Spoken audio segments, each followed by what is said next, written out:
வணக்கம். நான் 2வது பகுதியில் என்னோடய அனுபவத்தை பகிர்ந்துக்காக போட்டிருந்தேன். கும்பாபிஷேகம் கழித்து திரு ரவீஸ்வரர் கோயிலை கூட்டமே இல்லாமல் பார்க்கணுன்னு விரும்பி படம் பிடிக்கணுன்னு விரும்பி நான் போயிட்டு படம் பிடித்தேன். ஒரு நாள் ஒரு 2-3 வாரங்கள் கழித்து அதை பற்றின காணொளி தான் இது.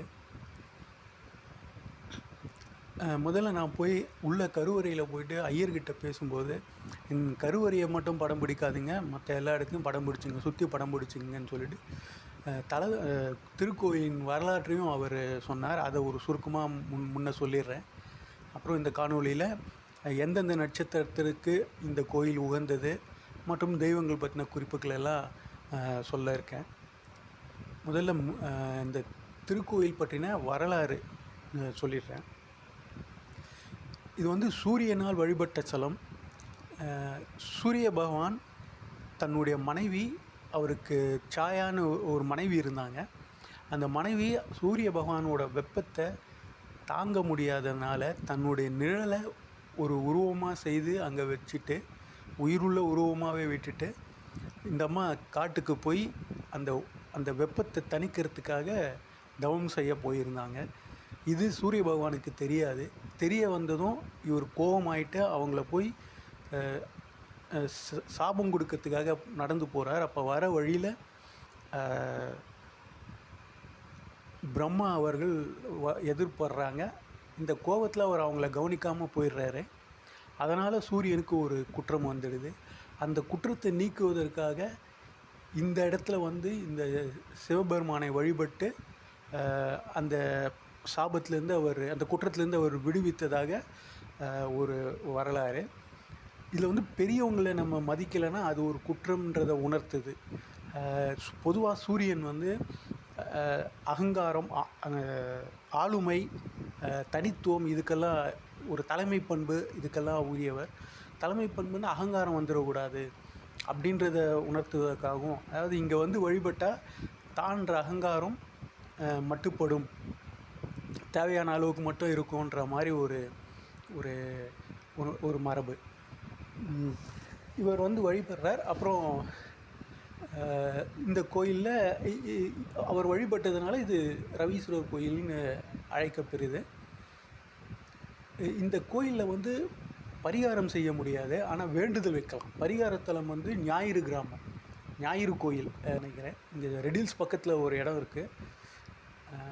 அந்த இடத்துல எனக்கு பேர் நினைவுக்கு வரல.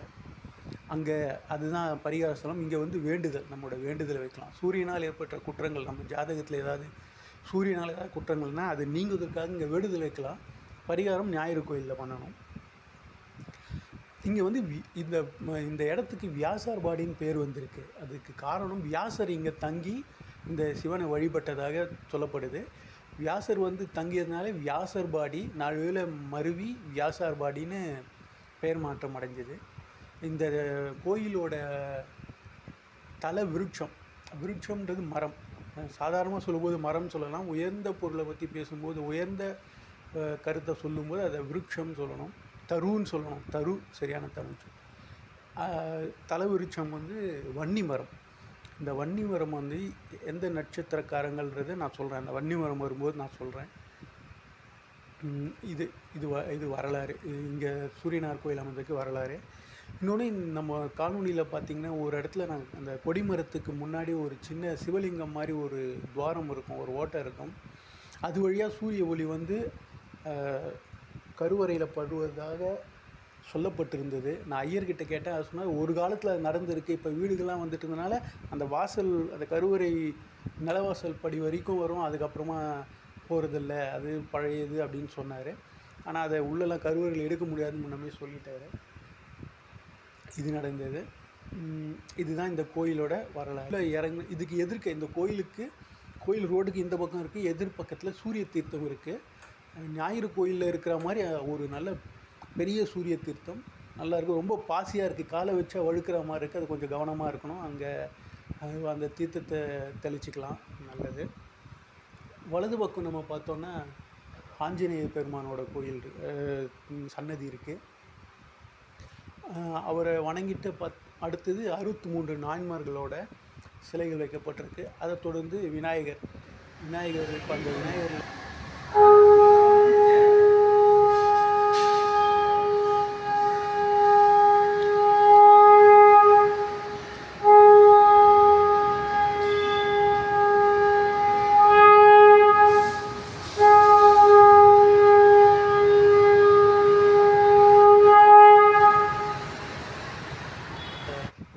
அலங்காரம் செஞ்சுருக்க ஐயர் தான் எனக்கு இந்த தகவல்கள்லாம் சொன்னார். அவர் தான் கரூரில் இருந்தார்.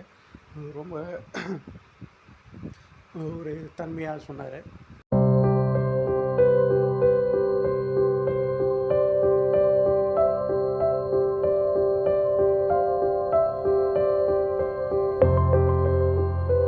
அடுத்தது வள்ளலாரோட திருவுருவம் இருக்குது. அவரை வணங்கிட்டு அது பக்கத்தில் வியாசரோட திருவுருவம் இருக்குது. அவரோட முகத்தை பார்க்கும்போது மகிழ்ச்சியோடு வரவேற்கிற மாதிரி எனக்கு ஒரு உணர்வு ஏற்பட்டது.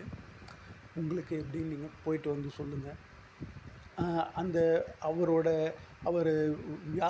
4 வேதத்தை தொகுத்தவர் வியாசர். இப்போ நம்ம வேதம் சொன்ன ரிக் யஜுர் சாம அதர்வன வேதங்களை தொகுத்தவர். எல்லாமே கலந்து ஒன்றா இருந்தது. அதெல்லாம் வகைப்படுத்தி பூஜைக்காக ஒன்று, வித்தைகளுக்காக ஒன்று, ஞானத்துக்காக ஒன்று அப்படின்னு பிரித்தவர். அவர் யாக வேள்விகள் செய்யறதுக்காக ஒன்று, இந்த மாதிரி பிரித்து தொகுத்து கொடுத்தவர். அது பக்கத்தில் நாகர் சன்னதி இருக்குது. அந்த நாகர் சன்னதிக்கு பின்புறத்தில் தான் வன்னி மரம் இருக்குது. இந்த வன்னி மரம் அவிட்ட நட்சத்திரக்காரர்களுக்கு உயிரான மரம். அவிட்ட நட்சத்திரத்தில் யாரெல்லாம் பிறந்திருக்காங்களோ அவங்க வந்து இந்த வன்னி மரத்தை வலம் வந்து வேண்டுதல் வச்சா அது அவங்களுக்கு நன்மை செய்யும். அந்த எந்த நட்சத்திரம் உரிய மரத்தை நம்ம அந்த நட்சத்திரத்துக்குரிய மரத்தை வணங்கினா நமக்கு நன்மைகள் நடக்கும், காரியங்கள் கைகூடும். அதனால் அந்த வன்னி மரம் வந்து அவிட்ட நட்சத்திரத்துக்காக உரிய மரம். இந்த வன்னி மரம் பெரும்பாலான இடத்துல இருக்காது. ஐனாவரத்தில் பரசுராமர் வழிபட்ட ஒரு சிவன் கோயில் இருக்குது. அந்த சிவன் கோயிலில் இந்த வன்னி மரத்தை நான் பார்த்துருக்கேன். வன்னி மரத்தோட விநாயகர் ரொம்ப விசேஷமானவர். இந்த நாகசன்னதி இதற்கு அடுத்து வள்ளி தெய்வானை முருகர் சமேதராக காட்சியளிக்கின்றார். இது வந்து இந்த வன்னி மரம் வந்து புதுசாக வச்ச வன்னி மரம். பழமையான வன்னி மரத்தை பதப்படுத்தி ஒரு சின்ன பாகத்தை அங்கே வச்சுருக்காங்க. அது நம்ம சண்டிகேஸ்வரர் பக்கத்தில் இருக்குது. சண்டிகேஸ்வரர் வந்து 63 நாயன்மார்கள் ஒருவர். அவங்களுக்கு ஒரு தனி சிறப்பு இவருக்கு என்னென்றால், இவர் வந்து சிவபெருமானோட சிவகைலாயத்திலே இருந்தவர். மற்ற நாயன்மார்கள்லாம் அப்படி இல்லை.